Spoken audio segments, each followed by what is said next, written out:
Welcome to Mint Collectibles. I am GemMint, your host for this evening. What's going on, Geminites? It's your boy GemMint. It's your boy GemMint. It's your boy GemMint. And it's your girl Fee. And it's your girl Fee. And it's your girl Fee. 300 more and we hit that 10K. You see me do top 10 lists of my favorite omnibus. This huge box. Plus, I did try reading this. It's about 18 inches. So this is the one that I went with. It's his classic comic book suit. I've had my eye on this for a while, and that's what makes it fun for me.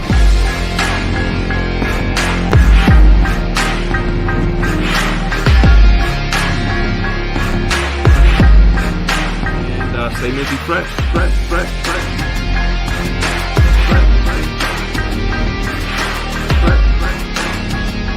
fresh. Peace. Stay tuned. I guess comment or like or subscribe or whatever YouTube people tell you to do. So do that. Thanks. That's right. So do that. What's going on? Good morning, everybody. Welcome to the Gemcast. This is the Sunday podcast where we talk all things comics and collectibles. I'm your host, GemMint, and with me, I have my co-host, Fee. What's going on, Fee? We also have a special guest, as you can see. What's going on, Reggie from Reggie Collects? How you doing? The ending. Do that. Do whatever. Do it. Whatever they tell you to do, just do that. And hey, it's worked out so far.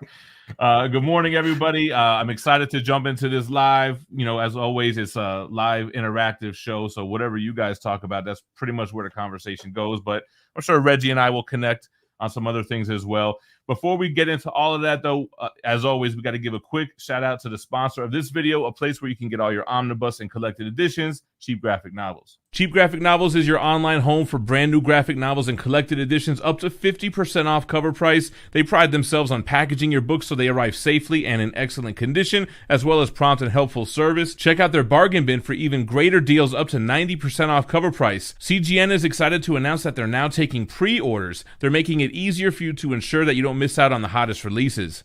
Cheap Graphic Novels is currently running a special promotion for the Geminites. If you're a first-time customer, let them know that you were referred by Mint Collectibles at checkout, and you'll receive a credit for free shipping on your next order. This promotion is only valid for the United States. Cheap Graphic Novels, your source for the hottest books with the kind of deep discounts and quality shipping and customer service that will keep you coming back for more. All right. Reggie, do you have any omnibus? No. So you're mostly like a key issue collector, I would say, right? No, man. I'm a floppy guy. Just so singles in general, keys, runs. Yeah. Oh yeah, that doesn't sound right. I was waiting for Fee to play with that one. Mine's in the gutter, man. Yeah. Well, you know. No. So I do mostly singles. That's my thing, and always has been. I'm not really a collected works kind of guy. Gotcha. Okay. Now, what's funny though, man, is that I'm also not a statue guy. But you and I had breakfast like every day for like well over a year. I would sit and I would have breakfast as you were unboxing something or talking about omnibus, and I'm not into either one of those things, but I watched it every day. That's funny that you say that. You mentioned that, I think, when I was on your channel, right? Like, because my videos, they always come out every morning, but I'm the same type of way. Like, we have a routine, so it's like you're eating breakfast, you're eating lunch, and you kind of want some kind of ambiance. So it's nice to have it's comic related, it's hobby related, but haven't converted you yet to a statue collector, huh? No, man. But a couple of my subscribers have given me statues. So like I have a couple of Spider-Man statues, a Venom statue that people have given, but I've come close. I've come close a couple of times to hitting that button. The most recent was that Scorpion statue that somebody came out with. Can't remember whether it was XM Studios or somebody else. From Spider-Man Scorpion? It was a gorgeous scorpion statue, and it's like I remember going and looking at it on the site. I had it ready and just could not pull the trigger. And honestly, most recently it was the Magneto. There was a Magneto that I think I saw that almost got me as well. The Scorpion one had a really low edition size because with XM, they're not licensed to sell to the States, so you kind of got to know a guy to get it, And it had a low edition size. It immediately appreciated in value like crazy. But it was a great piece, and it could transform from like a modern look to a classic look, which I thought was super cool as well. Oh, I didn't see that. I missed that part. So I own that one, but I go through a purge around once a year or so. When I fill this room up, as soon as it's full, that's when I start feeling like, all right, man, I got to make some space to breathe up in here. Yeah. And I'm always like trying to get new stuff in anyway, so kind of works out.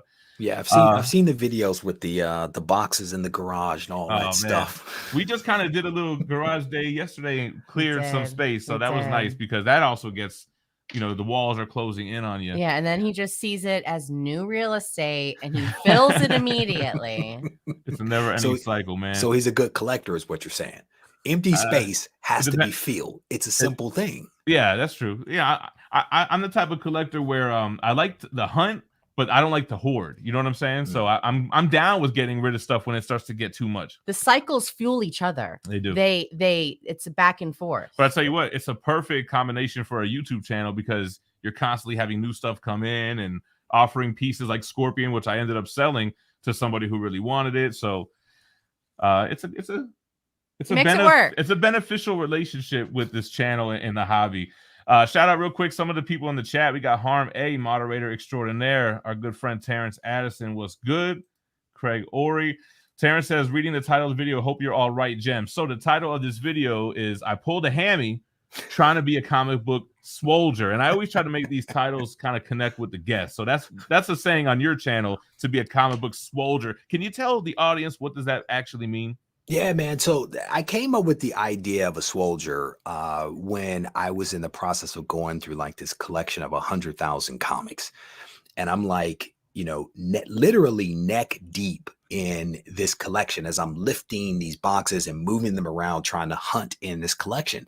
And it was cold and I was winded and I was sweaty. And I was kind of like, you have to be in some type of shape to like do this kind of hunt.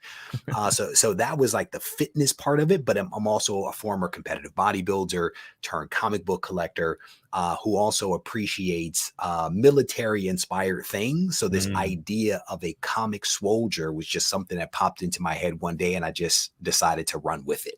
I love it. I saw you had some shirts. I should have ordered one early enough for this show. I'll order one though for sure. Yeah. Now Fee doesn't know this, but you were actually on the cover of Men's Fitness.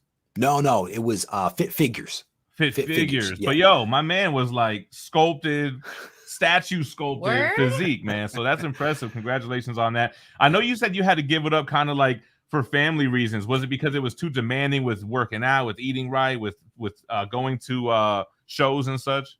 Yeah, competing is a selfish sport. You know, being a competitive bodybuilder, even if you're not a selfish person, it's very selfish because it's always about you. It's about your diet. It's about your workout. It's about your cardio. I can't go there because they don't have this. I need to carry my water with me. I need to throw my food in the window of the car so they can warm up so I can come back and eat. Like it's a lot. And so, you know, when we had our second kid, my wife kind of looked at me and she was like, I think you're done competing, you know? And you can't look back at her and say, no, like it's a hobby. It wasn't like putting food on the table. So when your wife is like, hey, we have 2 kids, I need your help. I need you to be here. It's like, okay, well, I'm in, let's do it, you know? But yeah, I've been in and on. Well, I've been on and in multiple magazines around the world. Cool. So Australia, the UK, Canada, the US, both as a writer and also as a fitness model. So awesome, man. We were talking backstage because I'm trying to get my health together and I'm eating better, I'm working out, but it's like it's almost like with collecting. You can't really ask one person, hey, how do I get in shape? How do I collect? How do I eat right? Because you're gonna get good answers from this guy, but you ask this guy and it's a completely different thing. And it's like, man, who do you even trust when it comes to like advice with these hobbies, you know? And that's the tough part. You know, everyone has an opinion, everyone has a perspective.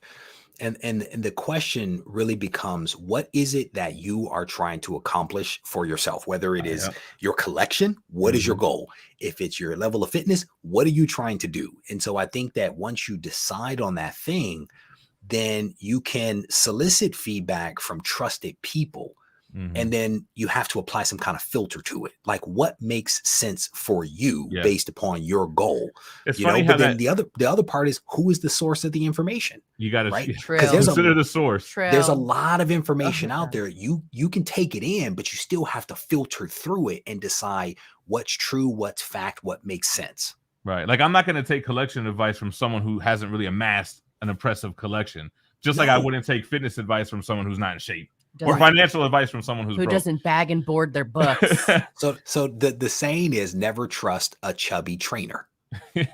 right? Because if the trainer was like, about their business, they technically are their business card. So that trainer should represent not the epitome of, but they should represent some level of fitness that illustrates what they are capable of doing for you. You know what I don't trust, and you might not agree with this, because I'm a guy that's trying to lose weight, build muscle, right? I don't really trust people that have been in shape their whole life. I don't think you really understand what I'm trying to accomplish, because you've always been good. You just needed to kind of exercise and maintain. So I really like to get advice from people that I know that has like lost the weight. Like, okay, how did that journey go? I don't know that I disagree with that. It just seems to be like they've been through that same. Okay, that's my goal. They've been through that path. This person is where I want to be, but they haven't. But they've really never walked that journey. You know what I'm saying? But you also have to again go back to the source. Yeah. How did they achieve that goal? Was it the right way? Because you see what I'm saying? Because you can have some weight on you, and you can literally starve yourself. You can have surgery. And I have friends that go through cycles of surgery to get skinny. They eat, they do whatever they want, then they go have surgery, suck it out, and then they go back and they start it all over again. So here's my thing with that, Reggie, real quick, because a good friend of mine recently had surgery as well. And my thought process has always been like, you kind of got to go liquid diet, surgery, and then have a new diet. But I'm like, what if you just did the diet portion without the surgery? It's like the same results. To me, the surgery, I'm scared of something like, I wouldn't do it personally because I don't know, I guess I'm scared to go under the knife. I mean, it doesn't really bother me. But she lost a lot of weight too, not having any surgery. Real quick, let's catch up with the chat because I'm super behind. Big shouts out to Austin LeMay. Flacco is in the house. What's going on? Ruben Guzman doing his moderator thing. We got Eric Thompson. What's going on, brother? Nice to see you in the chat. Let's just get caught up. Roy 21. What's going on? Javier Pedraza, Uncanny Swag. My boy DJ Sick Rick's in the house. And feel free, Reggie, if you see some swolders in the chat, man, shout them out. Mock Swagger's here. Oh, it's your birthday. Happy birthday, man. What? Spending it with us. I feel happy birthday. Raymond's in the house. What's going on? Josh Phelps. What's up, Screaming Fingers? Chad Pfister, day one moderator. What's going on, brother? Good morning, everybody. Good morning. Good morning. Let's see. Oh, yeah, we were 1 minute late. I don't know if I should blame Fee or Reggie on that. I had to cut this watermelon in half, one slice. Simon's in the house. Good morning. It's a good one. Yes, Reggie didn't know that it was a morning routine Fee with the watermelon, man. The chat knows. Caught me off guard. It's not something you normally see. When I start drinking all the juice out of it, that's really gonna throw you off. J Raj in the house. Josh Cortez. I feel like it's been a minute. What's going on, man? We got Paul in the house. G Money's in the house. Who else? We got Nelson Ortega. Hutch, what's going on, man? We had some questions here too. Let's see. Danny Dodd's in the house. I think he's sorting comics while watching the live, or at least I hope that's what he meant by that. Matthew Lundquist, DJ Links, what's going on? Unruly's in the house. I think we had a super chat also. Chris Barrett's in the house. Yeah, but how many of you are world heavyweight champions? None of us, I don't think. Marcel, what's going on, man? Mark Larson, yo. Kane Marco. Smoke one and have a great Sunday. I don't. Never mind. Let me not even get into What? I was gonna ask Reggie if he partakes, but I didn't think he did, which was the joke. Kitty Pride's in the house. Some retro reviews, Gem. Yeah, you know what? I'm trying to get through this Thor by Walt Simonson run, but man, again, it's just so hard for me to read the omnis while I'm trying to read all the weekly comics. I probably read like an omnibus worth of single comics a week. Are you a big reader of comics? Do you read and collect? So, some people like to collect just to collect. So, not that there's anything wrong with that. No, brother, I read my stuff. I actually read Primordial last night. Oh, I loved it. Pretty good read. I was like, this Joker's trippy. I love that kind of like, what if this happened type of scenario, But I think that way about like Department of Truth. Department of Truth is like that conspiracy theory type of stuff. But for whatever reason, I couldn't get into that book. Primordial is like that, but I'm into it. That's a great point. It's like Department of Truth, but it's more accessible. Department of Truth can like really hurt your brain if you're trying to think of like the ideas that they play with in there. And it's funny that that's written by Tiny, and because he doesn't really get that deep to me in his other books. but Department of Truth is deep, man. It's like I can't really have fun with it. You know what I'm saying? Yeah, I'm with you. Primordial, I was all into it. You know, ordered myself a couple of extra copies because I liked it that much. I don't like how we know it's a mini series. I think it's only 6 issues or so. I hate that. It's like I want something. I want to jump in the beginning, something that's boom, long term. You know. So let me ask you this: do you think that that's purposeful? Do you think that that's purposeful to motivate people to jump on board with the title versus waiting for it? Because if you think about it, how many times have we seen that limited thing become a long-term title? You know what I'm saying? If successful. So I don't know if it's a great marketing scheme, kind of like low fat, low sugar kind of thing. You know, it might be like, hey, listen, jump in. You're not going to be invested for years. It has an ending. It's just 6 issues. Maybe that would drive more sales. I always kind of looked at it like, maybe Jeff Lemire didn't want to commit to something longer than that. I think, from talking to creators, most comic arcs are written in 4 to 6 issue arcs just in case the book gets canceled. Yeah, you know what I'm saying? Yeah. So to give it a definitive ending, and they can always do, how they did Descender to Ascender. They can always be Primordial to or whatever they can do to keep it going if there's a huge demand for it. I feel like books like that, though, that are just a short little 6, 7 book. It's like a good way to get somebody new into reading. Like here's a complete story, the whole thing, just to get used to the whole thing. And I think that's always an excuse on how, one of the reasons why manga is winning in comics is it because it's so confusing on where to jump in comics. So if you can make it easy, start with issue 1 and there's only 6 issues. Yeah, it can make it more accessible for sure. Best core in the house. How you doing, brother? Yeah, best core. Somebody noticed my Mr. A behind me. I did an indie theme for the wall back there by request of my subscribers. You switch it up every now and then. I see sometimes you'll have some Grail, sometimes you'll have some modern stuff, right? Oh, that's cool. Got to keep it fun and keep it interesting for myself and for the viewer. So back there's a bunch of indie stuff and there's a Mr. A, I think over right there, and then this is a Whitson 3, which is the first appearance of Mr. A. Real quick, let me just get this super chat before it disappears. DJ Links for $10. He was a competitive bodybuilder, came in last every time. No. My first show, I came in last too. I was 4 out of 4. First show. But man, it takes balls to go up there and even do that, man. Brother, I mean, the thing is like you're up there. When I first thought about competing, I was like, there's no way I can go on stage in a banana hammock, right? I come from a pretty modest family, so I'm like, I can't go up there like that. That just doesn't fly. You can't have your granny in the front row with that. Right. But then I heard about this thing called men's physique, which is basically guys wearing board shorts. So it's basically, you're covered, right? Right, yeah. But even with that, stepping out on stage for the first time in front of a few hundred people, like half dressed, it's an interesting experience, But that first time, man, I was like, this is amazing. I'm hooked. And I'm an introvert, but I was like, this is awesome, Man. Yeah, I can imagine. That's cool, man. Michael Velez says comic book hoarder here. That's fair enough. Let's see. Jim, sorry. Go ahead. Hey, Jim, you like the Hunt? I'm currently the Hunt World Heavyweight Champion. I don't really, I'm not really a hunter in the sense that we go out and dig through comic shops. Because with statues, man, you order everything online, which kind of sucks. Like I used to, man, when I first got back into this hobby, every weekend, you could ask Fee, it was hitting every comic book shop within like a 60-mile radius, digging through boxes, finding spec books, sending them to CGC. That's how I got started, really, as as where I am now, because I started reading. Then when I got back into comics, then boom, started hunting locally. I mean, we could still do that.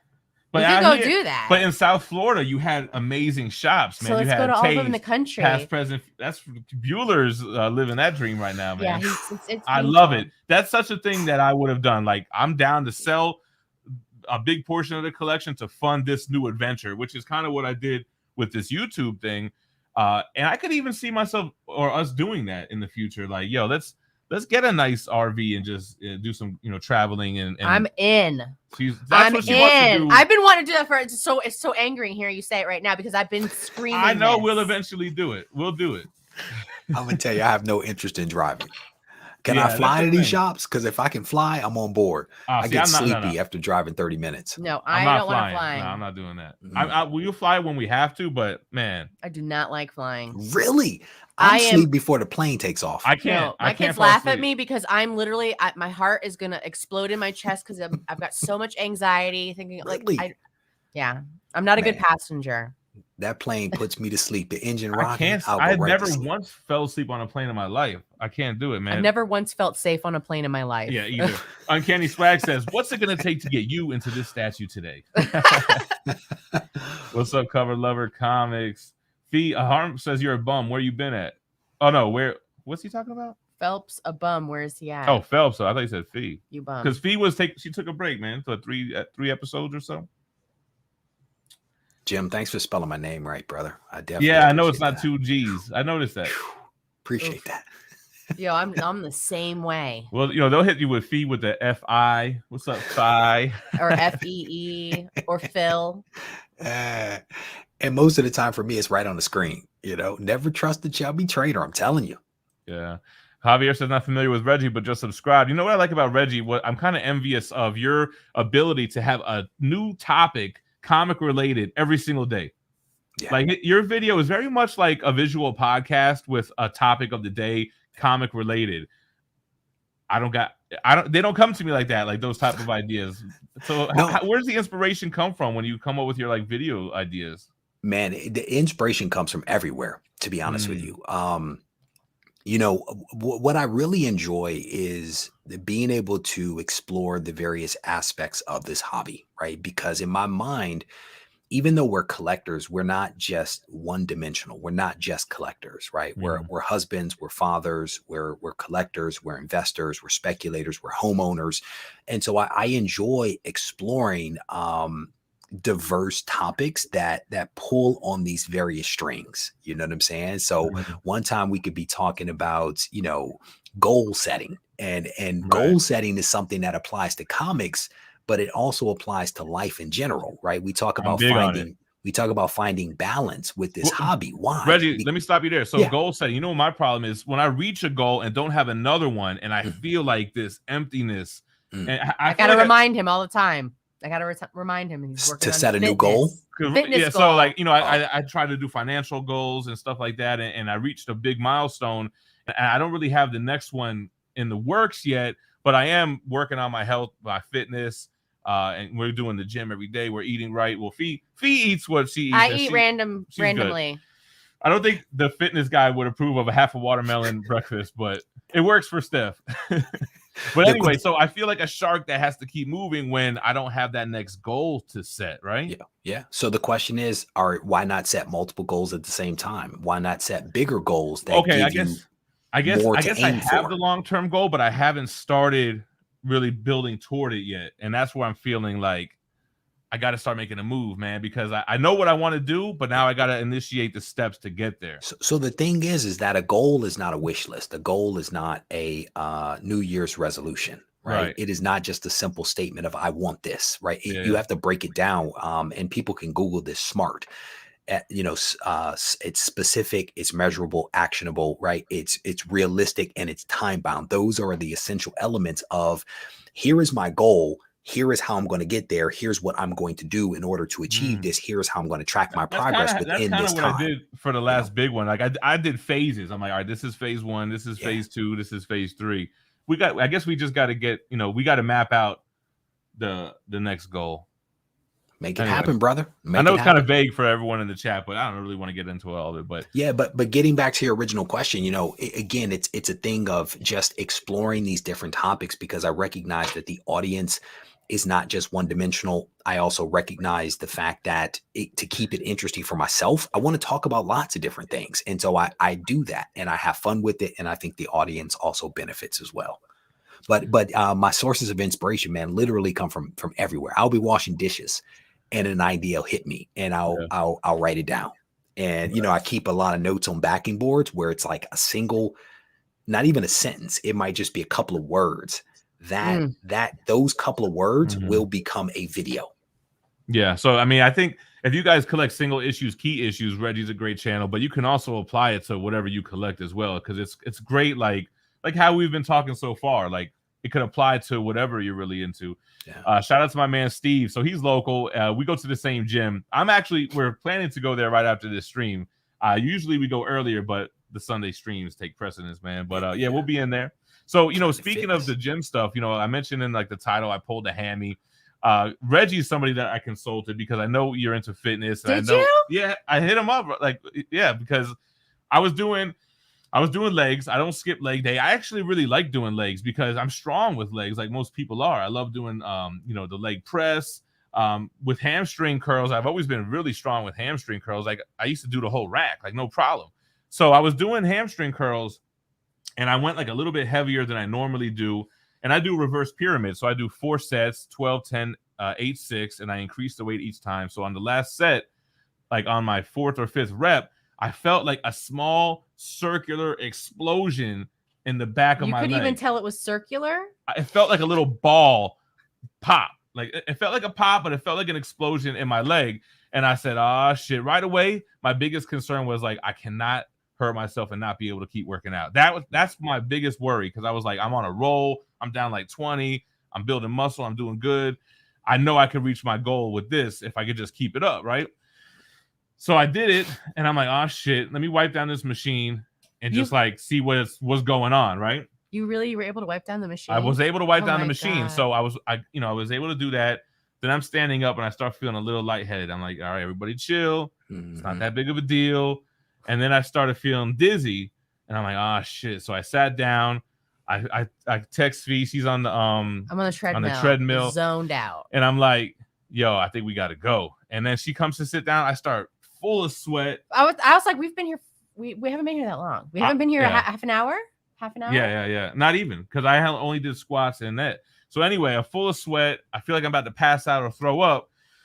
And I don't know. I'm like, damn, I must have really tore my hamstring now because my body's in shock. You know what I'm saying? I was freaking out. Yeah. So anyway, like about a few minutes go by. I'm like, it kind of passes. I'm like, all right, I can get up out of here. And I can walk. But I can walk. Like, you ever get that feeling when you worked out and the next day your legs are really sore? DOMS. Right? So yeah. I felt like that in my left hamstring, but I was able to get to the car. I went home. I chilled. I started posting in the group. We have doctors in the group. We got fitness people. I hit you up. Facebook doctors. And explain. Yeah.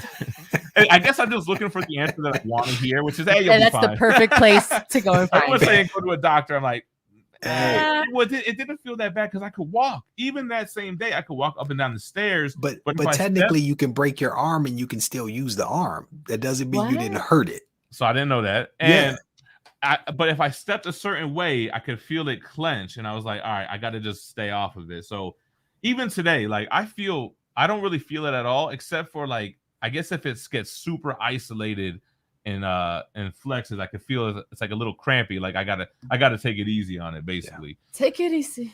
So I don't know if I must have pulled something and not tore it, because I feel like if I tore it, I would have known for sure. You could have had some muscle fibers that ripped, which is the pop that you felt or whatever. Yeah. You know what I'm saying? That circular motion, those fibers popping apart. It's tough. The real question is, what have you learned from this? That's the question. Not what I don't happened, need to go super heavy. I think I probably needed to do my motion slower. I was probably doing it too jerky or something. Oh, Jim, no, you're missing what you got to do. I feel like it's when he said the weight was too high, right? No, like he probably went a little. No, you got to warm up. Oh yeah. No, you need to. You have to get on the bike and really pedal for like 10 minutes. You have to stretch. As guys, we always think go heavy, go hard, hit it. No. You will jack I don't know how old you are, but the older you get, you will jack yourself up. Yeah. So what I used to do, man, is I would sometimes get in the sauna. I would get in the sauna, fully dressed right before my workout, because that'll get some heat going. And then I would get on the bike and I would pedal for at least 10 minutes. And then I would stretch. And then I would start my workout. And again, it's like a couple of light sets to get some blood in there to get things going. Yeah. And then you start lifting heavy. I need to do that, man. I need to warm up. It's funny that you said, what have I learned? Because obviously I didn't learn it, because you did tell me I should have done that, and I didn't. Because I did. I told you the same thing yesterday. Yeah. No, it's like, but you gotta warm it up before you can get going, you know? And it's like pick a sport. It's all the same. All sports begin with warm up in some way, shape, or form. I was just sweating in the sun at my kid's soccer match, and even the kids warm up, and they're made out of rubber bands. Yeah, that's true. I'm tripping. I need to really be need to get the blood flowing a little bit, right? You have to stretch, but before and after your workout. There you go, says Mike. I was never really good with the stretching after, to be honest with you. I gotta ask this. Like, I'm not. I mean, I probably should stretch you. My whole thigh hurts right now. What'd you do? Like it. You know, anything. I could have did anything. Walking up the stairs wrong. I don't know. But like, if I like not comfortable stretching in the gym though. Like, what if we stretched at home and then drove to the gym? How like, far away is the gym? Still be okay? Nah, it's 5 minutes away. Then you might be fine. You might be fine. But again, even a cold stretch could cause injury. That's why I recommended the bike first to kind of get warm. But if you're not comfortable, you can stretch in the women's locker room at Planet Fitness. They're typically massive. I'm not comfortable in front of anybody. I think. Oh, I respect it. Hey, I respect it. If you want to stretch at home, stretch at home. Then go get on the bike and do a couple of minutes and then start your workout. Probably better than not stretching at all. I am not stretching.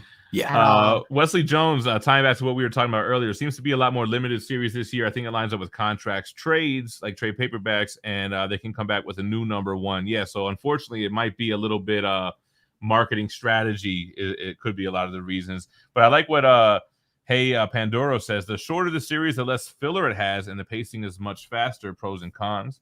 A lot of times, though, with 6-issue series, I feel like it could get slow up to issue 5, and then issue 6 is just super breakneck speed, and it's like, oh, I wasn't really ready for all that. They're going to put some slowness in there, no matter how long that thing is. They're going to pump the brakes. They got to stretch out the pages.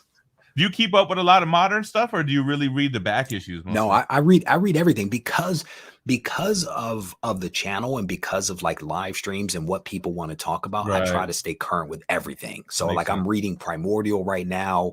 I just finished Dark Blood. I was going back and forth with the artist on Dark Blood just yesterday night. So and then I'm also reading some old stuff. I do it all at the same time. Yeah, I got you.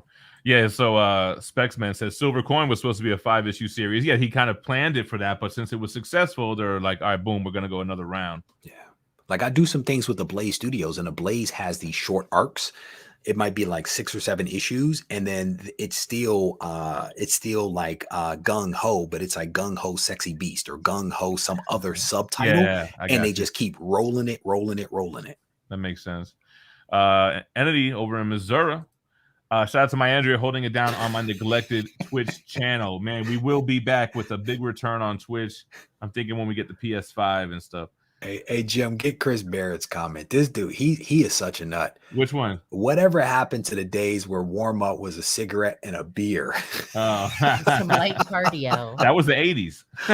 Sure, and a sweatband. That's funny. I read that one too. I was like, that's funny. And the long socks with the 2 stripes on them. You know. Comics Are Great says, "Wow, not only is Gem and Fee here, but so is Reggie. That's what's up." Yeah, and what I like about doing these collabs with you guys, man, like. We're on the same hobby, essentially. Whether I dip and dap in comics as well as collectibles, but it's like we share viewers, man. So for me, as a fan of other channels, I love to see that, like people that you watch separately come together. It's like the MCU, But I don't know if people fully appreciate the fact that we also talk behind the scenes. Behind the scenes, so many like of us. I was just DMing you a couple of days ago about something completely separate versus of this live stream. So. Josh Phelps says Reggie's voice is so velvety. I agree. Terrell Reed's in the house. What's going on? Manuel's in the house. What's up, man? What up? What's this here? There was a comment about Substack in there that we should maybe talk about. Okay, let me go down a little bit. It was so fast I couldn't even see it myself, but it was something along the lines of, what do we think about the creators on Substack? Said I pronounced Missouri correctly. I just watched a lot of TV. What do I think about Substack? I think the creators got a big check, and they're going to be comfortable with their with their life, and they're going to be able to create content that's going to probably see a lot less viewership, especially in the beginning. And there's no guarantee whether it's going to continue or be successful or not, right? So they got the bag. I'm sure they can always come back to the big 2 or to Image, in a couple of years if they needed to. But I think that they had an offer they couldn't refuse, and they took it. That's kind of what I think about it. Now, whether or not, I mean, Reggie, do you plan to subscribe to Substack? I have, man. I subscribed Dang. to the one Okay, with cool. with Donnie Cates and Ryan. I haven't even seen what their website looks like. So wait, is it like a Hulu where you subscribe and you get access to the whole library, or you have to subscribe to each creator subscribe to each creator's thing, so to like each Substack? Yeah, but listen, if you're subscribing to Donnie Cates, James Tynion IV, Scott Snyder, I mean, these are the best names in comics anyway. So it's kind of like, and you can pick and choose, right? Right. So I signed up for theirs, and theirs is Kids Love Chains. Now what's dope about this is that they did a live stream, man, and I was able to jump on camera and talk to Ryan Stegman live on his Substack, right? Cool. So I thought that was pretty cool. I mean, I signed up for the highest tier membership, so I'm not sure where you fall in order to get access to that. But what's cool is that you literally have access to these creators just to be able to chop it up with them a little bit. You know, they're doing these live streams, they're doing the electronic newsletters, they're giving out all this exclusive content. In some cases, they're also giving away hard copy of comics. Right. They're giving away original art. I mean, they're doing a lot of stuff, and I think it's really cool. And to your point, they're getting the bag, and I respect it. Right, yeah, get some money. All day. Get the Don't money. go all in, because you never know whether this thing is going to be successful. And both Ryan Stegman and Donnie Cates are still doing stuff for Image and Marvel and everybody else that they can get it from. Yeah, it's like don't do, you know, Batman for $200 a page when you can have your own IP and make hundreds of thousands, you know? You see what I'm saying? Steve White says, "Oh my God, just went to check out my brother's comic collection, over 5,000 books, and the keys he has are mind blowing. Walked out with a complete run of G.I. Joe. Going to help him sell the keys." So I'll tell you what, it's a good time to sell. The only thing that I'm not sure of is, like, is it a better time to sell a little bit more in the future? Because the aftermarket, you know, I do the videos with Tom. Every week, it's a new record-breaking sale, you know, and it's like, man, when do you hold, but when do you sell? I guess it depends on the book, right? X-Men Fantastic Four, you probably sell closer to trailer releases and things of that nature. But even then, man, how many years does the MCU have with X-Men? That could be decades, man. It depends on your goals, man. You know, like, hey, let's be honest, right? If you bought that book for a couple of bucks a couple of decades ago, take that money. Take that money, go do something with it. That's a great thing. Do you want to do something else right now that you could use those funds to allocate toward that? If not, just sit. Then why sell? That's what I tell people. Like, don't sell the money. Don't sell the book.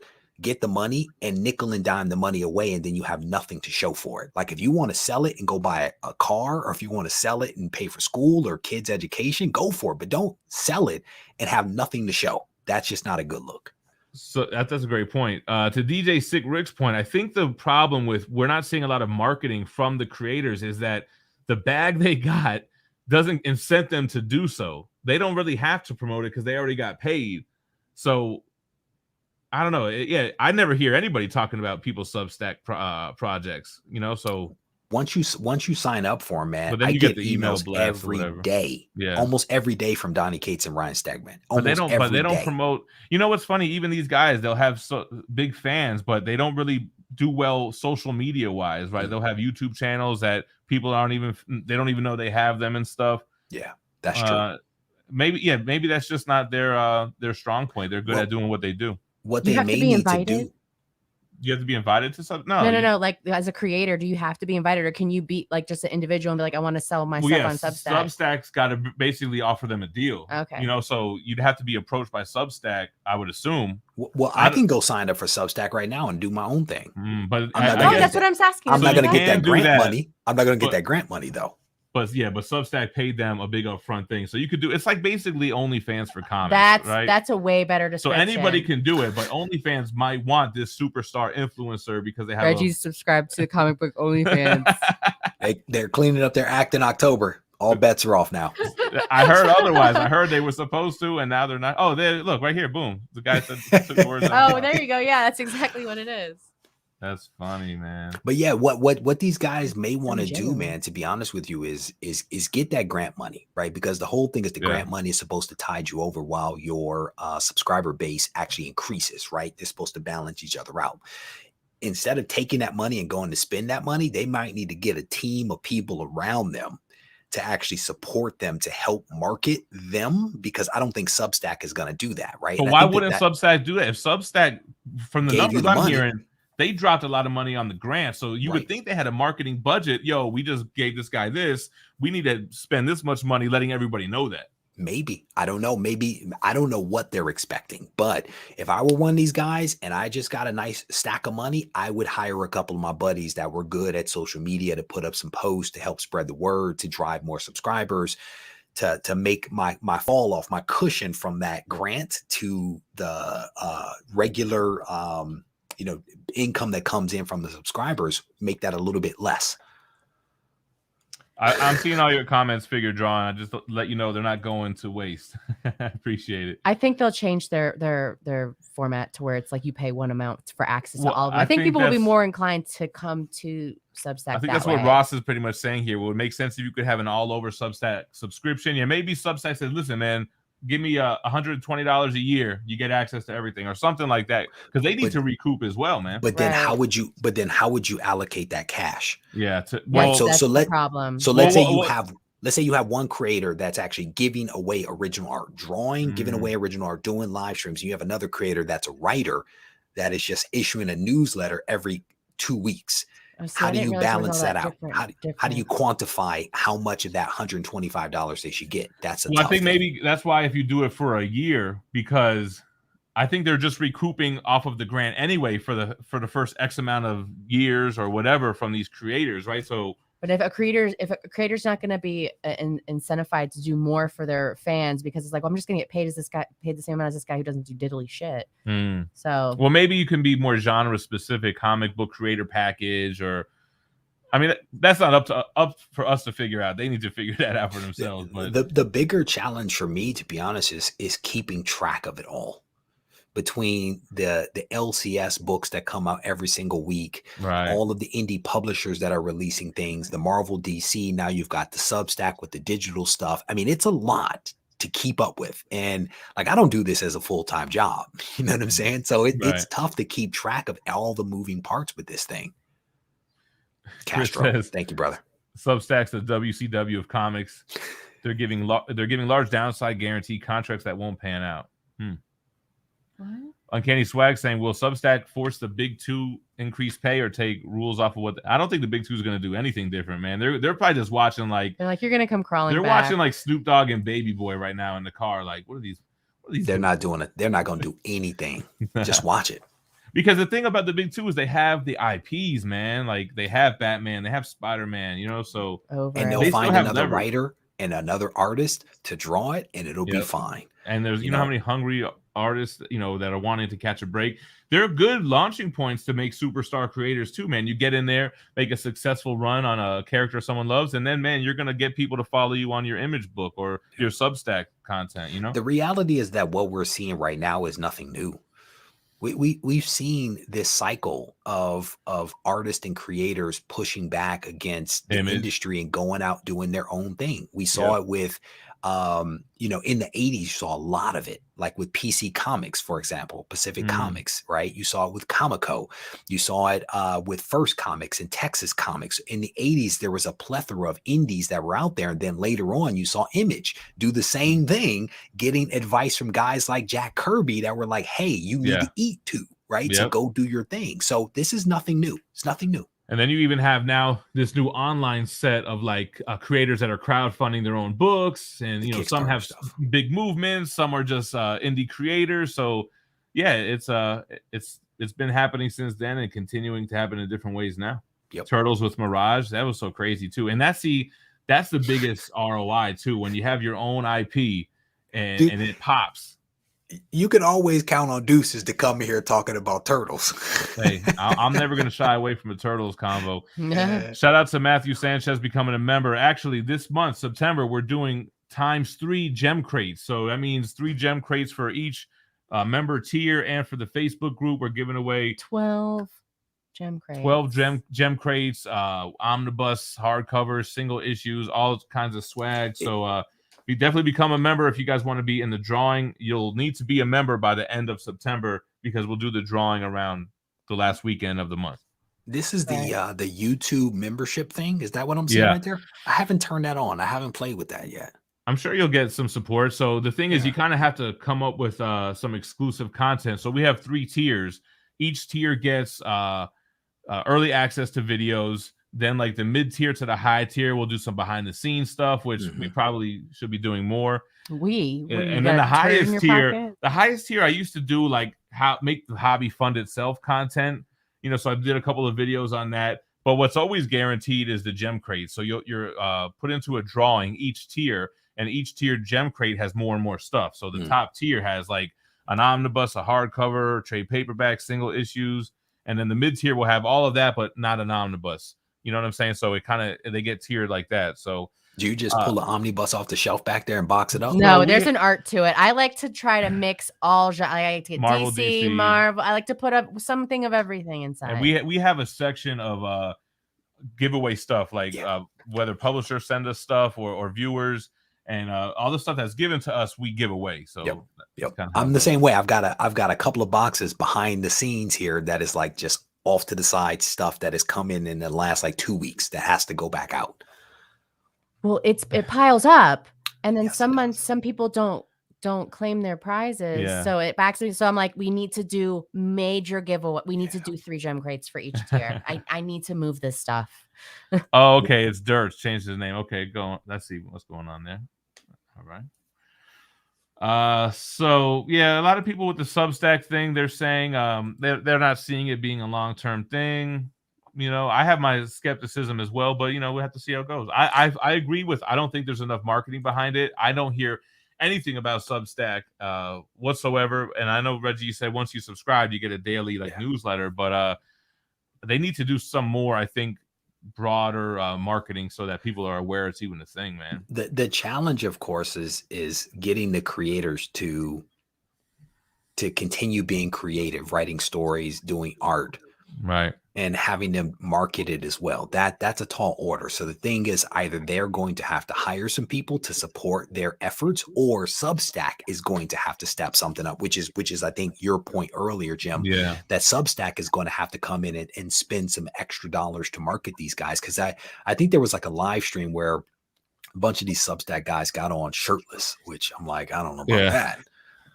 Who's coming up with these marketing programs? How about you just do Instagram and Facebook paid promotions? How about you pay some YouTubers some sponsorship? Yo, if you're giving 6-figure check or 5-figure checks to people, they should be giving YouTubers a check to sponsor and talk about it in every video. No, but they want us to work for free, brother. I might say they want us to Substack, man. If you guys see me talking about Substack a lot in future videos, just know your boy got the bag. Deuce is asking about something I want to talk about with you as well. So, asking about the latest WATA heritage nonsense. So there's speculation that these video game sale prices have been manipulated.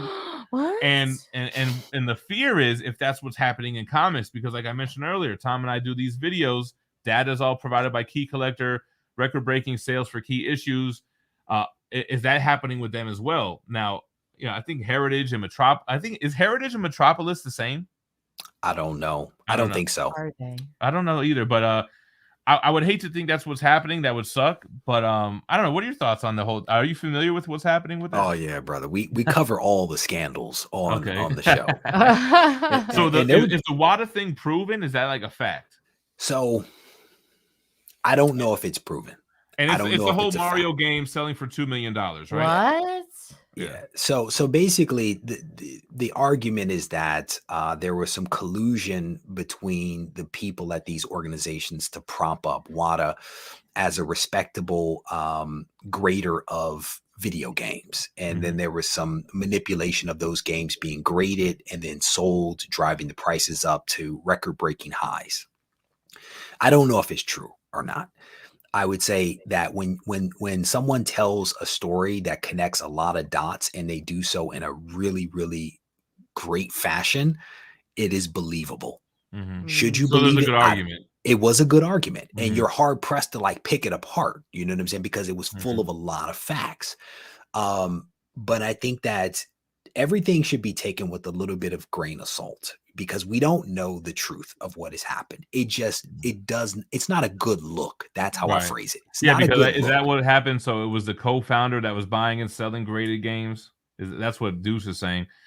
And I heard with CGC that the graders aren't allowed to buy and sell CGC books. So Chris Barrett said, "Oh God, of course, comic sales are being manipulated." So I guess one could argue that there's always some sort of manipulation when you're investing in a key. You're potentially manipulating, because when you go to sell, you're setting a new bar. But is CGC in on it with Heritage? I think that's the big thing. Is Metropolis, and I don't, I'd hate to say that. I think the guys at Metropolis are cool and everything, but what's I got one thing to say. what's that? Pepe Sylvia. Oh, putting the conspiracies together. What's funny is that somebody reached out to me just the other day asking some questions around some sales that they were seeing for comics, for some major keys that were all coming out of Heritage, that were all record-breaking prices, where these books were being sold for, in some cases, like 2 times the amount of another comic sold on the same comic sold on a different platform, on eBay or something. Yeah, and the person is like, is this them manipulating the market? And again, you don't know. You really don't know. And I think we all have to take notice of these scandals and try to do whatever it is that we can to protect ourselves, right? There's like a new scandal that broke today. There's a guy that has done an analysis of GPA, and GPA is pulling in sales that have yet to be fully executed. So they're showing a sale for a book, for example, when the seller hasn't actually sold that or actually paid for the book. Right. So the auction ended or whatever, and the auction ended. They're pulling that data in, but the seller hasn't paid, which means that that sale technically hasn't been executed, so therefore can't be counted as a true sale. GPA will remove a sale, like if it comes back that the sale didn't go through or something. Like I've seen them remove sales before. And at the end of the day, it's human beings that are running these things. So yeah, maybe they're saying, okay, it ended, put it on the board.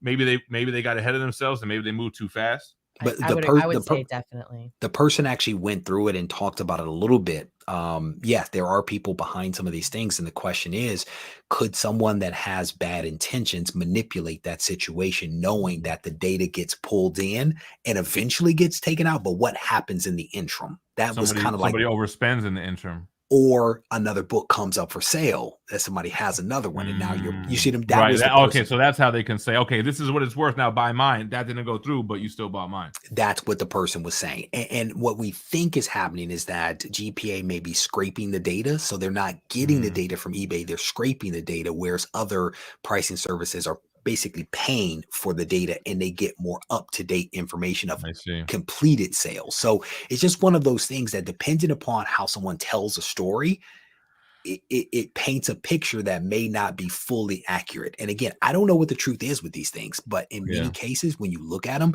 it's just not a good look, and it speaks to the importance of transparency. Transparency is part of what's missing in a lot of ways in the industry. Yeah, what I don't like is how, I think, is it Comic Link or Comic Connect, that they don't keep the record of the sales. Like you can't go back on their site and see what it sold for. You got to rely on a third party like Key Collector or GPA to keep that data. Theoretical Pop says, gotta respect the hustle of the WADA thing. That's one way to look at it, man.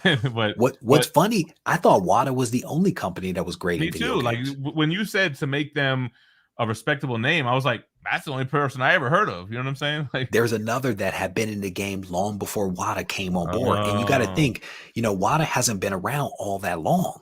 But again, is it that they did something wrong?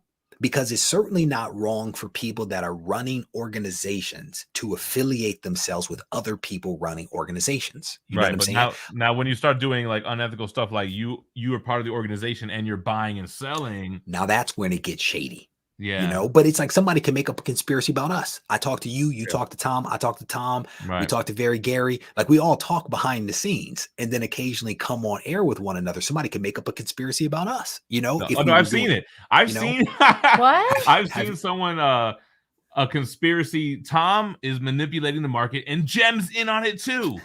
I'm in on it because I do videos with him. And what I don't understand is like, we report on data that Key Collector compiles. Now if there's ever a day where it comes out that all this shit was rigged, man, I'll be the first one to come out and say, yo, man, we were reporting on the data, came out that it was wrong. You know, sorry that this happened or whatever.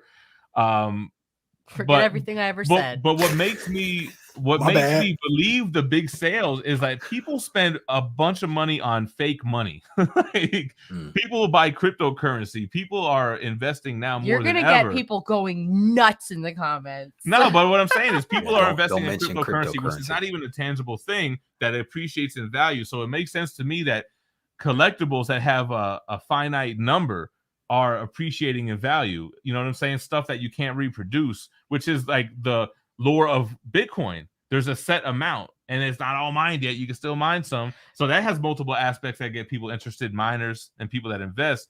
And same with comics. And there are reasons why certain books are going up. Like X-Men 1 should be going up because we know they're about to have a hell of a run in the MCU. Same with Fantastic Four. Listen, there's only so many Bitcoins, so it's a finite amount of those as well. No, that's what I'm saying. That's where it connects for me. And my thing is that, look, DC key comics are not exploding. Books that are exploding should technically be exploding based on what's happening in the outside world. All right, Holly goes, Josh, don't at me like that. I know, he heard me. He heard me talking about Comic Tom and conspiracies. You know, where success comes conspiracies, and that's what you typically see, man. Comic Illuminati. I'm way behind on the comments. I am, or you are, right? I am. Yeah, I just went down to the bottom to try to see. Gem always is. Not really today. We didn't start out strong. Look at Carlos's comment. The only thing I got to tell you is we report on sales data compiled by Key Collector, which you can trace to its source. Now, whether those sellers and those buyers are in cahoots with something, that's nothing that we can control. We can just control what we know are facts right now. You know what I'm saying? We could report on what are facts right now. Carlos says, and you would have gotten away with it if not for those meddling kids. Well done. Well done, brother. All I know is action.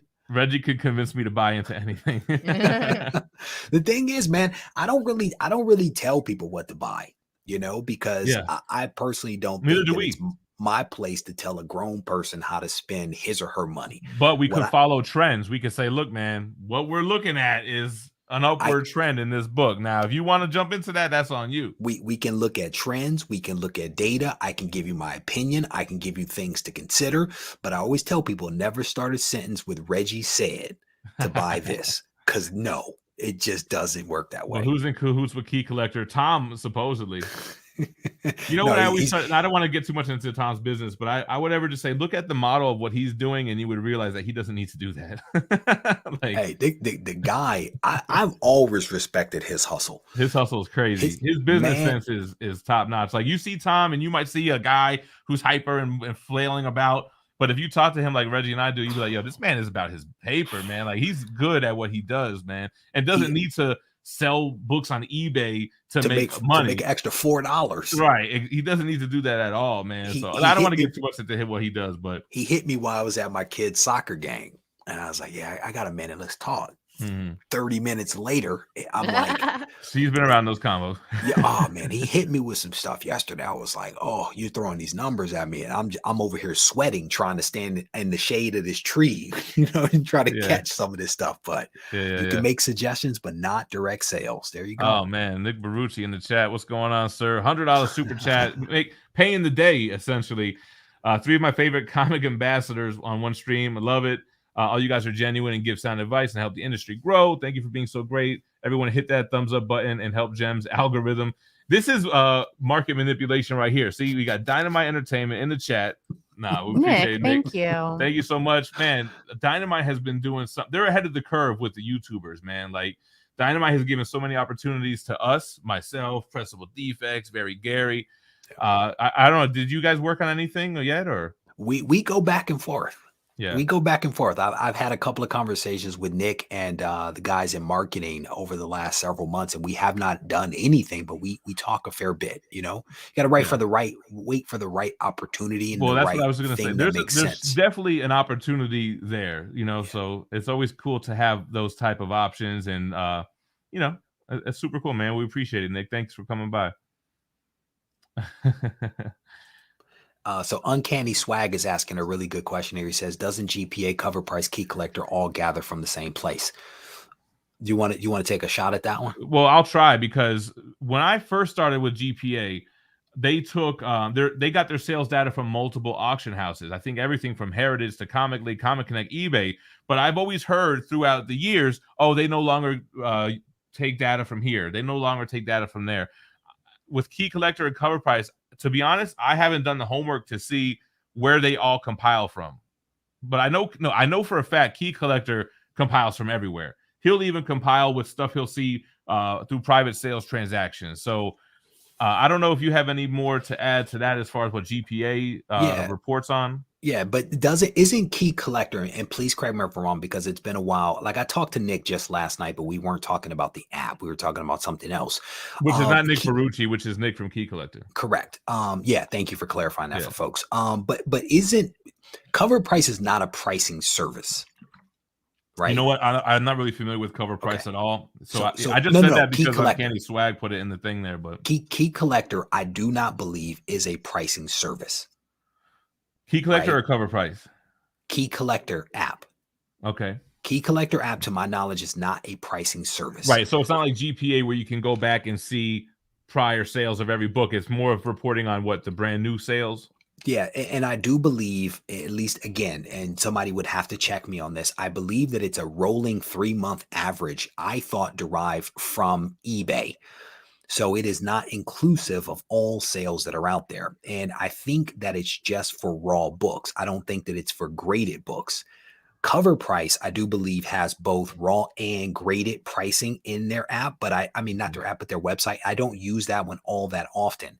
And then GPA, I don't use, but GPA, I can tell you, I do believe only has graded books from CGC. They only don't CGC have CGC graded. And then to Alberto's Go Collect comment, I feel like they were only raw books. Now I don't know. Go Collect is graded. Oh, okay. Because you're affiliated with Go Collect, right? I used to be. I still do some things with them, but no longer sponsored. Oh, but Go Collect includes pricing information from CGC and CBCS across all labels, from eBay, from Heritage, from Comic Link, et cetera, et cetera. So there are differences in the sources of information. There's differences in whether they do CBC, CGC, both. Raw versus graded. The timing in which they pull in the data is also something that is very different as well. Not everybody gets their data directly from the source in a timely manner. Some of them scrape it. Some of them publish just the scraping data. Some of them have people that actually manually review the data before it is made available. So there are a lot of differences between those services that were just mentioned. Oh yeah, and GPA. I've done videos on this stuff. First of all, so it sounds like Go Collect. Oh, they do have it now. Okay. Yeah, they do have. Yeah, they do have it as default. There you go, Chris. Remember that. I'm out of the game a little bit. I mean, I report on the sales. I trust Nick and Key Collector, and I report on the sales with Tom. But I don't buy or sell keys anymore. I used to be heavy into it, man. I used to deal with a lot of big boy keys, man. But, Chris, thanks for the clarification on that one. Yeah. Let's see. Yeah, so there used to be like a website like back in the day, like comic book prices, and when someone would hit you with that, you don't know what you're talking about, man. You're talking about some raw books. Yeah, the challenge is that the market is so dynamic now, and there's so many different pricing services, and the question is like, what is the price, right? It just depends. She finished her watermelon. I really can't eat anymore, because if I do, I'm gonna have to stay home for the rest of the day. Let's see. Carlos is asking, how much is it to get a book cleaned and pressed? You got to check the website, man. I don't know if anybody knows that off the top of their head anymore. I don't do it anymore. It used to be $8 or $12. I don't know now. In 15. My day, a cleaning and press was $10, and they got a discount off the CGC grading, so it would essentially pay for itself. But that was back when CGC's pressing service was didn't really have a good reputation, but it seems like they've gotten way better over time. And now people just send their books to CCS? CCS. And CCS is a CGC's company that it's basically you're sending it to them, and then they're sending it for grading right after that. But I haven't done it personally in years, man. Years. I have probably over 100 books there right now. Dang. Yeah. You and Gary put a lot of work in there. Brother, I submit a lot of books, You know what's funny? When I first did it, it was such a wait, man. And I would check the site every single day to see when that thing changed to whatever it was, to graded, to shipped or whatever. But when you have a lot out, it's like with me with statues now. It used to be I got a statue, I dropped everything to unbox that thing. Now you'll have it sitting around for a few days. It's like, I get to it. I'm gonna tell you, you can check that website every day now. That sucker is not gonna change. it ain't I tell moving either people, way. send it in and forget about it. That's the Yeah. best way. And it doesn't matter which grading company or service you use, send it in and forget about it. That's funny. That's good advice. Hot Mustard Gas with the $5 says, what do you think about the Spawn issues going up in price? Do you think the price on low run issues will keep going up? So do you want to field first, Reggie? And I'll try. Yeah, man, I've been selling off a lot of my Spawn, doubles, triples, and that kind of stuff. I've been selling them off to raise funds for a project that I'm working on right now. I'm calling it Operation Hulk, trying to get Hulk 1. So I'm selling off a lot of stuff right now. But will prices keep going up? I think so. I think Todd McFarlane is like the ultimate marketing machine, you know, with his King Spawn and some of the other things that he's doing right now. I think he's generating a lot of excitement, a lot of noise in the marketplace. And I think that there's a lot of attention on Spawn books right now, and they're probably going to continue going up until something happens, right? Either that movie never materializes, or you know, something, you know, the market starts to change, which will affect all comics. So here's my thoughts on it. Not every comic that has a low print run is valuable.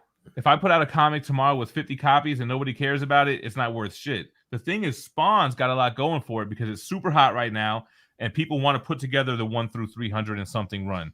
And the issues 150 to 250 or something like that. A super low print run. The story weaned a little bit. I think Todd had less and less of a hand in the book at that time. First appearance of Gunslinger Spawn, I think, is back in those issues, and they are rare, meaning it's supply and demand. So if somebody has that and they put it on eBay, it's going to go for a decent money. I think they'll continue to go up as long as Spawn's popularity is strong. And like I said, right now, with what Reggie said, King Spawn is hot right now. Donny Cates is writing Gunslinger Spawn, and there's a lot of focus on the character. Really, the movie, I don't know, it would help it a lot, but I think if the movie doesn't come out, they're still gonna be coveted by Spawn collectors, especially us, man, mid-30s people, 80s babies. That was what was in the comic shop when we were kids in the 90s. And it's a run you can put together. Very difficult to put together Spider-Man or Avengers or Batman. We're supposed to be hunting it. We were supposed to put that run together, but again, it's going to be very expensive once you get to those certain issues. I had the full run of Spawn, 1 through 242, and I sold it, and I bought my first Hulk 181 with that. So kind of like what you're doing with Hulk 1, you make the hobby fund itself, man. You sell some of the stuff you're ready to part with. You have a goal in mind. You're going to get that goal, and it's probably a good time to buy Hulk 1 because AF-15 just broke the record, all-time highest selling comic book ever. CGC 9.6 sold for what, 3.6 million? 3.6 mil. Higher than the highest selling Action 1 comic at a 9.0, which I think was 3.2 maybe. Yep, was it 3.3? I'm sorry, 3.4, I think, or 3.2. One of those. I thought it was 3.2, could be 3.4, yeah. But not to say that AF-15 is going to be king for long, because all that really means in this climate is when an Action 1 9.0 comes to market, it should sell for more than that. But then again, that goes back to our prior conversation, what's going on behind the scenes with these auction houses and everything. But I do think it makes sense with the investing culture that we're in right now, that people are investing in collectibles. You got Gary V talking about sports cars and comics.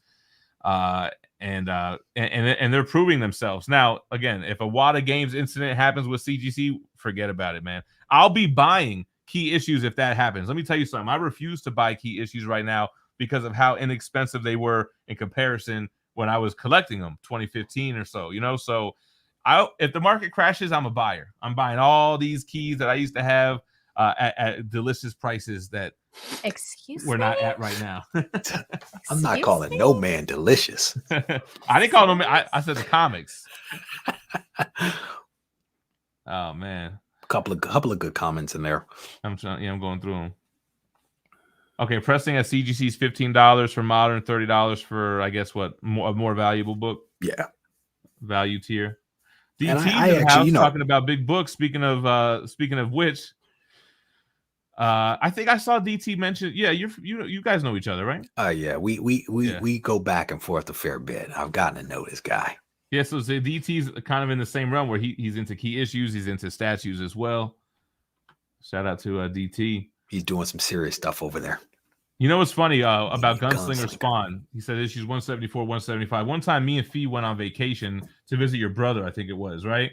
So every time I go somewhere, I check out their local comic shops. And at this time, we weren't as financially stable as we are now. So I went to the comic shop. They had, I think, 3 issues of this. And I was like, yo, I think this issue is a valuable And how many book. cats? No. How many cats in the store? They had cats. Yeah. So at the time, they were going, not for where they're going for now, but I bought all 3 at cover price and I put them on eBay and they sold. While I was on vacation, I shipped them from his post office and it paid for the whole trip. It was like, we made a few $100, but anyway, it paid for the travel and all that kind of stuff. So that's my little gunslinger experience. But what's funny is, like, had I sat on those, they're worth way more now, but whatever. But that vacation needed to be paid for, brother. We didn't really have money like that back then, and that was a big help. One of the things, man, is I try not to look back, because if you think about the stuff that you sold that you no longer have and what it's worth now, So it's painful. just, what'd you say? Painful. It's so painful. So painful. That's why you don't look back. You just keep moving forward. And I'm not even applying that to like his stuff, like to things like, because I like to like buy vintage stuff, just other aspects, and it's like, I wish I still had this. You can't look back. I don't ever regret not having the item that I sold. Just sometimes I was, I wish I would have held it because I could have probably been a millionaire by now with but again, I always say, I just kind of kid around because when I sold my key issues and got into statues and omnibus, had I not have done that, I would have still been working for a company. I wouldn't have been working for myself, wouldn't be doing any of this stuff. Bueller with a $5 super chat. He got some money to blow, man, with them auctions. Oh my God, look at these guys. Take down Bueller. Good luck. Living the dream. Hashtag living the dream. Hashtag come by El Paso. We need to do an El Paso episode where I'll take you to the shops around here. You can come up in here. Maybe we could do a show from the table. We'll hit the shop here. Look, it's in the name. You got to go through El Paso to get to certain places anyway. So.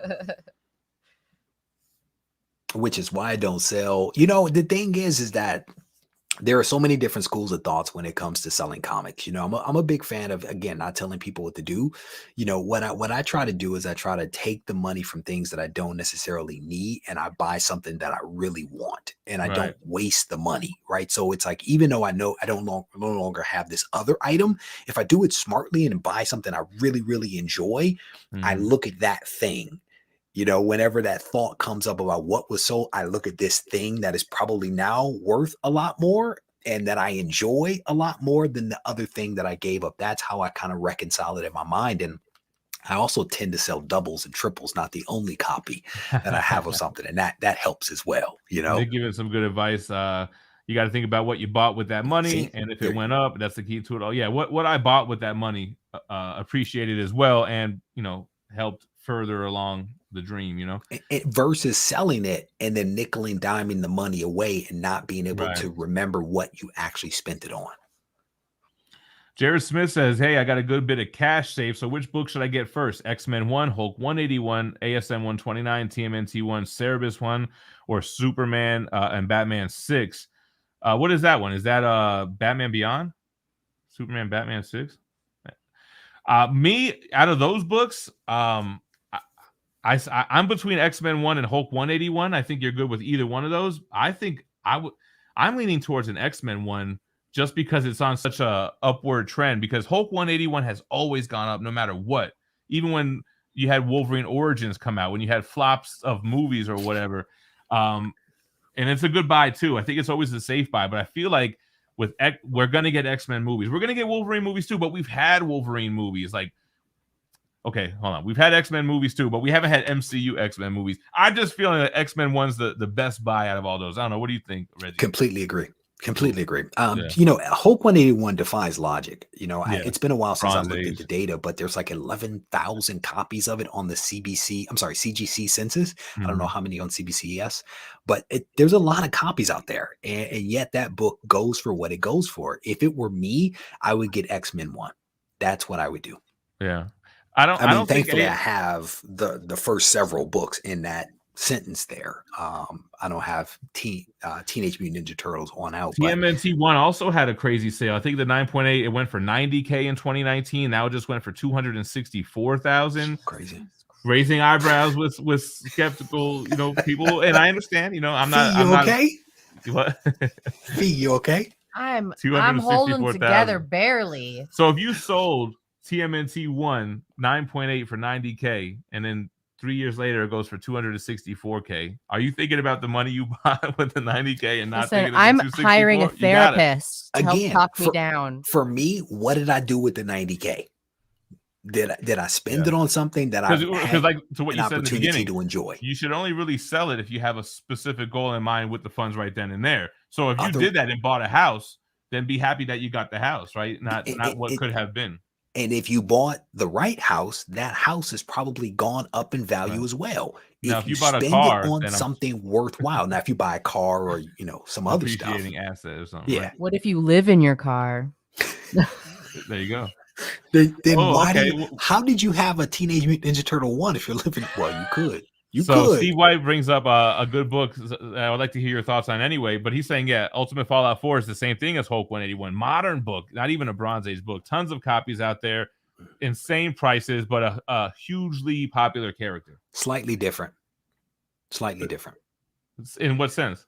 I am not seeing Hulk 181s flow into CGC to be graded. So you're saying that you have out there. And I do a video every single month where I get data directly from CGC, data that is not yet available in the census. And I've been doing this for the better part of 9 months now. In that report that I get, Ultimate Fallout 4 is on the list every single month. And that means that people are still finding and sending in copies of Ultimate Fallout 4 every single month. That does not happen with Hulk 181. People have always scoffed at it, like back before this big boom, that modern books shouldn't be valuable because of how many there are. But supply and demand is a thing, man. There's only a certain amount of them, and there's a lot of people that want them, right? So it makes sense, but a couple other things I'll tell you, man. There are rumors out there. I get a lot of information that flows to me, and one of the rumors is that a guy bought basically an entire pallet of Ultimate Fallout 4. Yeah, there's always these warehouse fine concerns and things like that. And he is slowly but surely sending them in to CGC to be graded. So I have never heard of a pallet full of Hulk 181s out there. Well, I like Nick's comment too. Print runs today aren't the same as what print runs were in the 90s, right? It's not like there's a million copies of Ultimate Fallout 4, so it's not like that makes sense. Now Jared said he had 3K. Can he buy an X-Men 1? I'm pretty sure you can get like a 1.0 entry level or something like that. Well, we can find out here real quick. You want to check for us, Reggie? Yeah. While you're checking on that, when he says Batman 6 variant is very rare, I would go for a blue chip first appearance over a variant any day. Any day of the week, man. Hero first appearances, even the villain first appearances, don't really stand the test of time. No. My connection is a little slow here. Right. Print runs are still small relative. Yeah, that makes sense.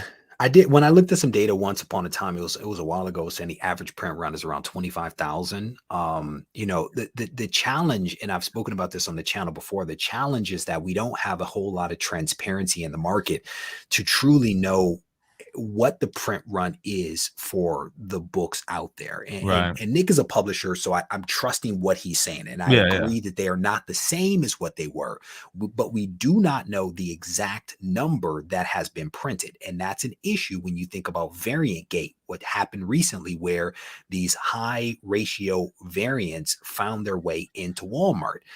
Supposedly all of those extra copies that were printed should have been destroyed, yet they were sold in Walmart. That should have never happened. So who sold them? Retailers sold them to a company that distributes to Walmart? So just here real quick, X-Men #1 at a 0.5 is selling for an FMV of $4,100. Most recent sales price on Heritage. For a 0.5, I wouldn't even recommend to buy a 0.5. No. I would say 1.0 would be the lowest entry level, and it sounds like you're going to need like at least $5,000 to get in. At least that book is super hot right now. At a 1.0, the FMV is $6,500. There is a sale. I buy it now, and I don't know what the final price is. In August, it was $8,600, but it was a buy it now, so I'm guessing it's south of that. Yeah.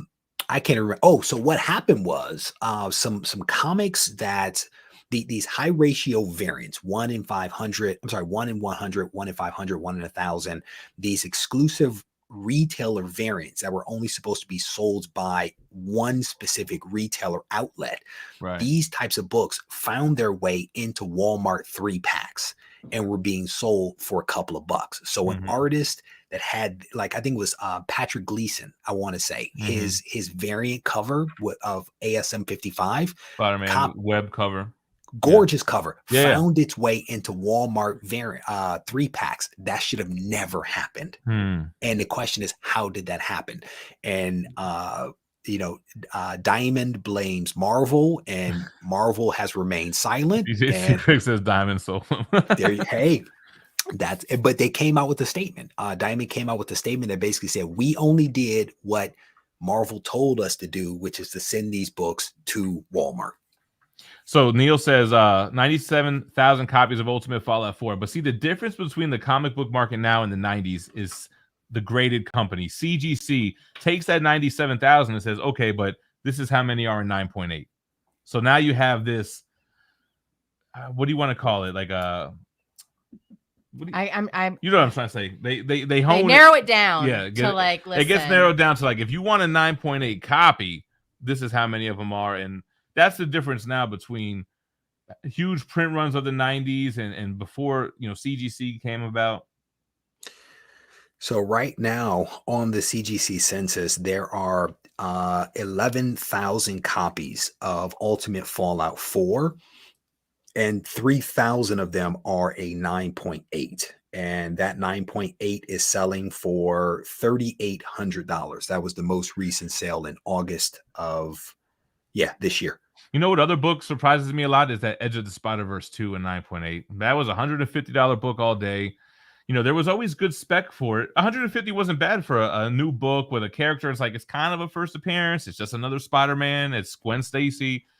But that took off too, man. I think that's going for like upwards of 1,500, something like that. The Ultimate Fallout thing, man, is really interesting because that book was a $90 book all day, right? And then all of a sudden it's taken off. I personally think that Miles Morales is the future of Marvel. And there's a host of these younger characters, right, that are all mostly affiliated with Miles that are going to be, the face of Marvel for years to come. Like, they're making pajamas out of them. They're selling, comics and graphic novels via Scholastic to kids in school.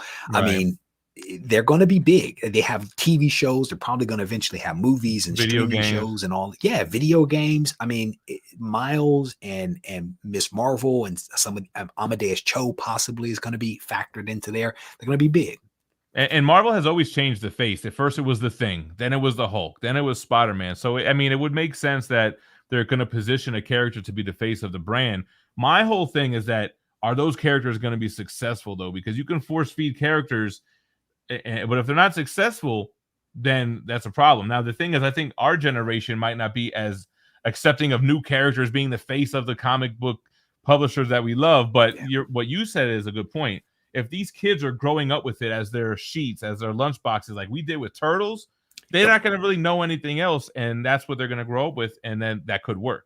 And that's the biggest problem with comics, is that they need to really get to the kids, man, because there's only so long that we're going to be around buying this stuff. If the kids aren't buying it, it's going to end, Yeah, because like, I'm not into Turtles or Power Rangers. That missed me. My brother. So is that because I'm trying to figure out if Reggie's younger than us or older than us? I'm 45. Oh, okay. So that's why. Yeah. So you were too cool for that stuff when it came out. Yeah. The Turtles, man, and Power Rangers, I let that miss me. I let it miss me. Yeah, I'm not really a big fan of Power Rangers, but Turtles, I grew up with my brother watching Turtles. When I used to ride my bike home from elementary school to catch the Green Ranger saga, and when the White Ranger saga, I was like, it blew my mind as a kid. But I'll be honest, after that initial season, they lost me with all that Zeo and all that. I couldn't get into that, but that's the thing is not every generation, but every group of kids is going to have that thing that they're going to gravitate to, and you liking the Turtles doesn't take anything away from me liking Spider-Man. You know what I'm saying? You might even like Spider-Man. It does not take away. It's just one of those things. It's the passing of the torch, but not necessarily the dimming of the light of the other characters that you love. See, a lot of times people get so angry about people don't like change. You're changing. Your character is still there. That's a good point. You don't really. This might not be for you. So that's there's a lot of books I don't read that I'm like, hey, this is not really for me, and that's cool. Okay. It's not for you. It's not for. It might not be. They're trying to get bread over here. I'm not over there, but I'm still rocking Thor all day. Is crazy. There's a lot of stuff that comes out and I'm like, no, I'm just not interested. But that's okay. It's okay for that to be. The thing that we have to remember is that we all love comics. You know what I'm saying? We all love comics. And if they are appealing to a wider group of people, hopefully that just means that they're going to continue producing comics for a longer period of time versus it being just this narrow niche of people that choose to buy and read. And they cannot continue to survive off of a narrow base. They have to grow the base. And that means that they're going to come out with some different characters. They're going to do some things that we're not going to agree with. And that's okay. Don't buy it. It's not the only thing is, I think sometimes, and it's not really companies, sometimes it's a lot of creators that will like alienate those people. Like, if that's not for you, that's not for you. But don't like tell them not to buy your books, because then it's like, okay, now you're creating problematic behavior with animosity. Yeah, you know what I'm saying? Hey, John's got a good idea. Let Reggie do the giveaway trivia today. So we like to do little trivias to do like a giveaway from our Teespring account. So I don't know if you could come up with like a little movie quote that you like, or like a comic book quote, or a trivia question that we can ask the chat, and the first person who gets it right can pick any item off our Teespring account. Oh my goodness. It could be a music lyric. It could be so yeah, let's do this. We're gonna do a little trivia. We're gonna do a little trivia. I don't know if people are gonna get it or not, but we'll try. So there is a character that is on the wall. Let me see if I can point to it right over here, right there. There's a character right here. The question is, what is that character's full and original name? That's the question. Right, that is graphic fantasy back there. The question is, what is the major character that is depicted in this comic back here? What is their full original name? And this is tricky because it's a little over the lights on it a little bit. It's a little oversaturated, so it's hard to kind of see. But graphic fantasy is the indie comic. Who's the main character? Yep, Chris Barrett has it. Chris Barrett was a little too quick with it, but congratulations. Savage Dragon. I didn't know that. Technically, his name is Dragon, the Dragon. Well, what would count? Chris, if you send me an email, GemMintC@gmail.com, let me know if you check out our Teespring account. You can see it in the description. Just let me know what shirt design, what type of shirt, what color, and your address, and we'll get some out to you. And technically, I messed up. The original name is Alberto got it, the Dragon. So that's on me. He became Savage Dragon after they started coming after him. So what I'll do is I'll give away something to Alberto to cover my mistake, and I'll give away a shirt as well. So send me an email to Reggie@reggiecollects.com. I'll hook you up. Give me your mailing address, and I'll send it out to you. Nice. Yeah, Sam corrected me. There you go, brother. I got excited. I was thrown for a loop with trivia on the fly. I don't do on the fly, okay? I love it. Do you keep up with Savage Dragon? They're also like high number run 1 to they got to be hitting 300 soon. What's funny, man, is I just riffed on the Dragon just the other day in Eric Larson. And you alluded to the point earlier today, like what Todd McFarlane did is he actually stepped away from Spawn for a while, and he let Greg Capullo and other people write and draw Spawn because he needed new ideas, fresh ideas. Right. Eric Larson hasn't done that. Eric Larson has just continued to run with Savage Dragon, and the question is, who reads it? Yeah, there aren't many people that still read it. That's true. You know what I'm saying? And there's a reason why Todd stepped away, right? Like fresh ideas. Yeah. Well, also Eric Larson alienates fans. That's not a good thing. Todd doesn't. Todd plays the Michael Jordan role. he doesn't get into it, which is what I always thought any smart businessman would do. But again, these guys are creators that are, running a business. But Todd is a businessman. He's almost a bit he is as much a businessman as he is an artist. Yes. And people don't give it up for Todd writing and scripting. Like, he does a lot in Spawn, man. I think Eric Larson is more of a creator. Yeah, he was more of an artist. A little more prickly, right? Yeah. To your point about alienating people, Todd is about getting that money and doing some things that people don't believe that he can do. You know what I'm saying? Like, Todd's he likes serious, being the underdog, right? I respect Todd's hustle. Yeah. I really do. And again, I messed up on that trivia question. So guys, make sure you send me an email and I'll take care of that. What does that say? Jared, Reggie, what's that Mr. A on your wall behind you? Cause I've seen it. So what I have on my wall, I did a thing for my subscribers, and I say, give me a couple of themes of what you might want to see the wall become. And people threw out indies. So I tried to do a couple of things with indies. So right here is Whitson 3, and this is actually the first appearance of Mr. A, and then next to it is the first issue of Mr. A, and those are Steve Ditko books.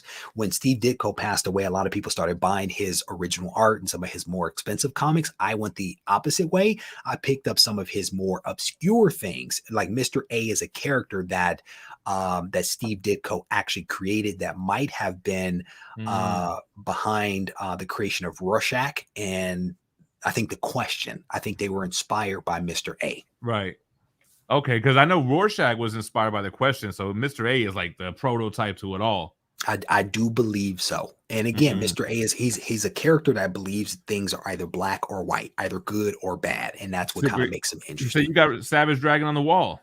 Yeah, so what I was pointing to back there is the first 3 issues of Graphic Fantasy.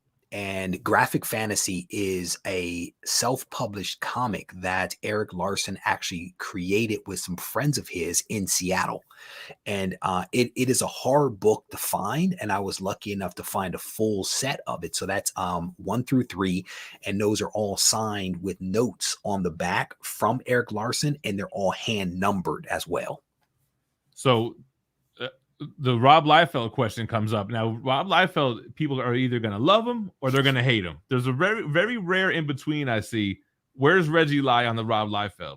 I'm actually in between. I don't mind Rob Liefeld. What's funny is that he commented on one of my videos recently. Yeah, he'll be on social media quick. He'll reply to an Instagram post or whatever. I put the CGC top 10 most submitted books video on Facebook, and he commented this. It was basically like this list is trash. So I was like, Rob, tell me more. Tell me why you think it's trash. He never responded back to that. But he didn't attack me and say I was trash. He was saying that he didn't like the list, and I wanted to know what about the list he didn't like. I don't think that Rob is a bad guy. I think that Rob is like Eric Larson. He is a creator, and he's a little prickly. And people he's outspoken. He's outspoken. He's not shy. He was a comic book rock star in the 90s. His art is. I think of his art when I think about 90s comics. Yeah, sometimes his art is not the best thing you've ever seen, but he's got his own style. Liefeld stuff when you see it. I like Liefeld. I think about 90s X-Men and X-Force and stuff like that when I think of him. Well, it's funny as I was just digging in some X-Force downstairs. In fact. Yeah. We got Steve Cange in the house, a little bit late. Conge. Is it Conge? Conge. Steve Conge. See, I pronounced Missouri right, but I was bad on the Steve comes on my channel a fair bit. He's a good guy. Richard says, I just subscribed to Reggie's channel. I feel better now. Hey. Richard, well, first, thank you for spelling my name correctly. Yeah, see? I appreciate that. Man, so great conversation. See, this is why I don't have topics, man. This is why even bother when the chat brings such interesting points, and then we have guests like yourself who bring a different perspective. They've heard me and Fee and what we love for a year plus straight. So it's so cool to get different collectors, different perspectives, different personalities. So I definitely want to thank you for coming on. Always a pleasure. We're gonna wrap it up because I do got to hit this gym. Fee's having snacks first, so she's getting that. She's gonna carb loading. She's getting carb loading. She's bulking. She's getting that energy up, man. That looked like a chip of some sort to me. It's an orange peanut butter cracker. That's what I thought it was. I first saw it. Nick Barucci's got the right idea. Everybody hit the thumbs up on the way out, so a lot of people will catch this convo on the replay. Shout out to everybody who came through. I want to appreciate Nick for donating a super chat along with Hot Mustard Gas and DJ Links. It was DJ Links, I think, in the beginning, or Sick Rick. I always get confused. One of the DJs. One of the DJs in the chat. One of them gets credit all the time for not doing shit. So definitely go check out Reggie Collects daily content, right? I feel like it's every day I see you drop. Yeah, we drop content Monday through Thursday, and then I do an extra live stream on Sunday night. So I'm doing one tonight at 7:30. So it feels like every day, though. I mean, like I said, comic book related, but it could apply to whatever you collect. Plus, you get Reggie's awesome voice, so that's always a plus. Again, thanks for commenting. Anyone who subscribed, guys, consider joining the membership program, especially for this month. So we're doing the 3 times gem crates. Woo! And we'll have another surprise guest next week. I haven't lined them up yet. I got a couple of people on deck. Trying to think of who I should to invite, but I guess we're gonna get out of here. Reggie, thank you again so much. Hey, and everybody, don't forget to stretch and warm up. Stay minty fresh, y'all. And DJ Sick Rick, he paid his dues, so he's good. Peace out, y'all. Peace.